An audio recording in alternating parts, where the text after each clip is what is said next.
Why the fuck do I do this to myself? I try to be nice. I try to give a movie a chance, a movie that I haven't seen in years. But holy fuck, this sucks.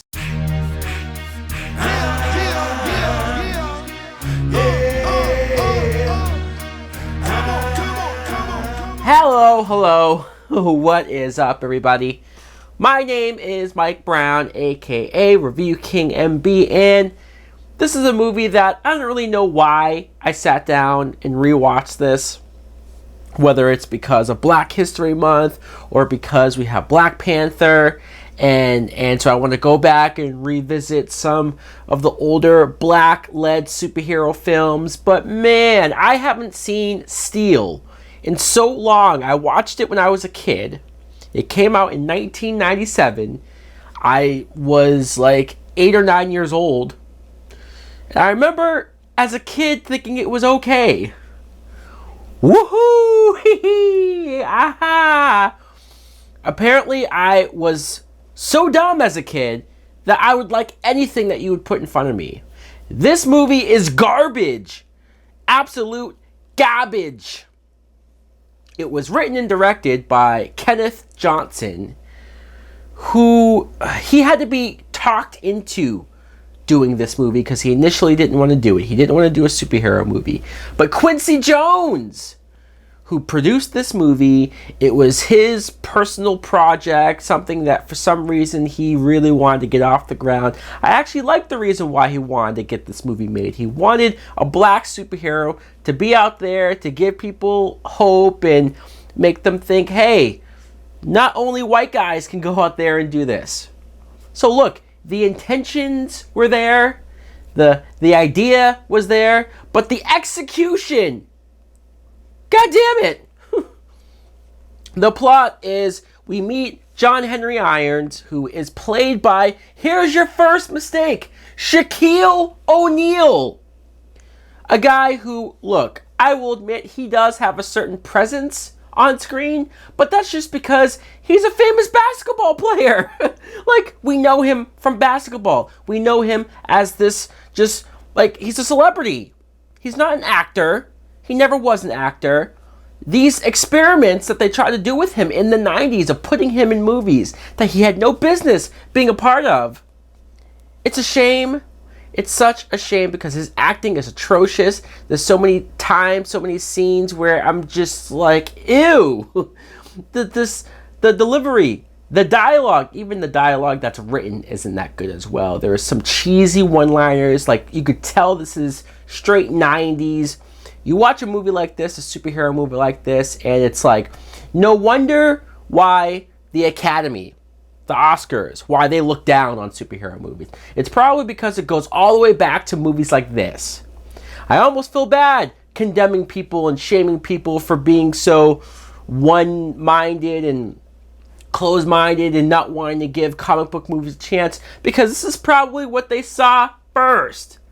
And they never wanted to give it a chance, or they always have this prejudice about the movies. I don't blame you. After rewatching this, wow. Just wow. I don't know what's more hurtful. The fact that Shaq, is so bad as this character. A character that was created in the 90s in the comic books. After the death of Superman, Steel, John Henry Irons, he was a character who wanted to be a hero. He's a real guy with no powers, and he went out there with this steel suit and became a superhero. And that idea is cool. The fact that he's inspired by Superman, it's a cool concept. But this movie, there's no connection to Superman. Like, they mention Superman by name, but only in the sense of, like, everybody knows who Superman is. It's not that he exists in this movie. There's a shot where you see that he has a Superman tattoo, but it's really just because they call him the Man of Steel.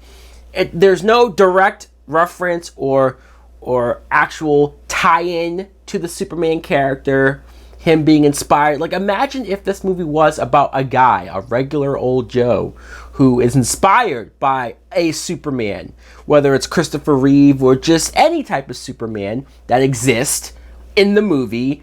That could have been so awesome. But no, they didn't want to have it be a direct connection to the characters. You're going to make a superhero comic book movie that doesn't tie into the comic books or doesn't tie into Superman. What's the point? Seriously, especially when you have those references, when you have the tattoo. They took away the cape, the classic cape from the costume. They stripped down everything. He's really just a big 7-foot dude in a steel outfit walking around with a hammer. Wow. Just wow. The action is so lackluster. What action? You're right. There is no action. There's nothing going on in this movie. It's so boring. Boring, boring, boring. Let's talk about the other cast members really quick.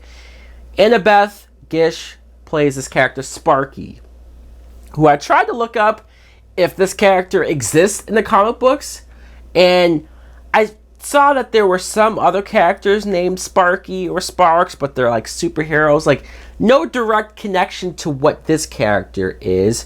She's somebody who was in the military with John, and this accident happens where she gets crushed by debris and she can't walk anymore. She's in a wheelchair. She becomes his oracle. Maybe that was it. Maybe she's an inspiration of that character, like they just took it and made it its own thing. And the character is fine, but she too has those cheesy 90s one-liners that I'm just like, no. And by the end of the movie, when she has missiles and weapons coming out of a wheelchair, you want to just shut the movie off and say, I'm done. But there's so many other things before that would make you shut the movie off. So I wouldn't blame you if you didn't get that far. Richard Roundtree, Shaft. Although he does not look anything like Shaft in this movie. He's Uncle Joe. He's just the guy who's here. Even the puns. There's so many puns. One of them is him saying, oh yeah, I really like that hammer. Especially the shaft. Get it? Because I was Shaft. It's pretty much what they're doing. It's so bad. There's an ongoing joke that eventually becomes a plot point or a character arc for John Henry Irons, for Shaq, where he can't shoot a free throw. He can't. He just can't make a basket. He can't, it's an ongoing joke. Oh, wow, I was never that good at free throws. Look at me. Get it? Because I'm a basketball player? And then there comes a point where a grenade gets thrown at him, and he has to shoot it into the hole to get away. I'm like, guys, really? You made this a big plot point? The fact that he can't shoot basketballs? Okay. Ray J. Remember Ray J? The sex tape he had with Kim Kardashian, Brandy's little brother. He's even younger here, one of his first movies, and he's so annoying. I really don't know why he's in this movie, besides the fact that, hey, it's a black family. He plays the little brother of Steel. So, sure. Why not? Judd Nelson plays the villain. Yes.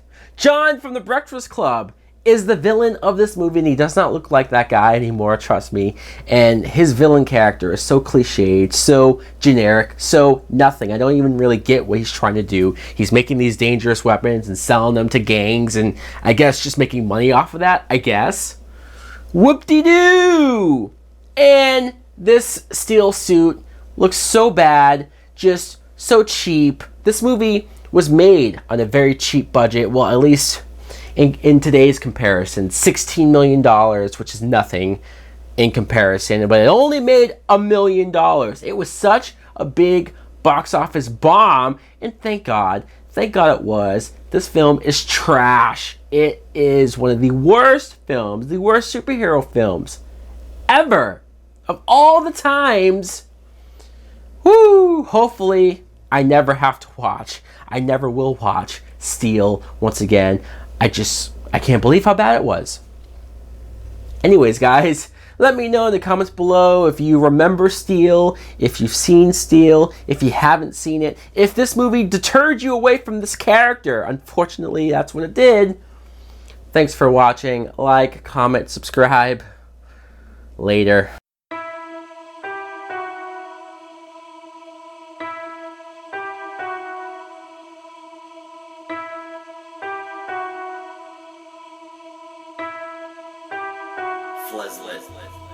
got a goal in mind. Can't stop till I reach that the gold is mine. No feet up, seat back, music, I breathe that, sleep that, eat that. Ease back is pretty clear, leading the back. Consider it's like snacks, a little to hold you over light work to me, but opponents under a bullet.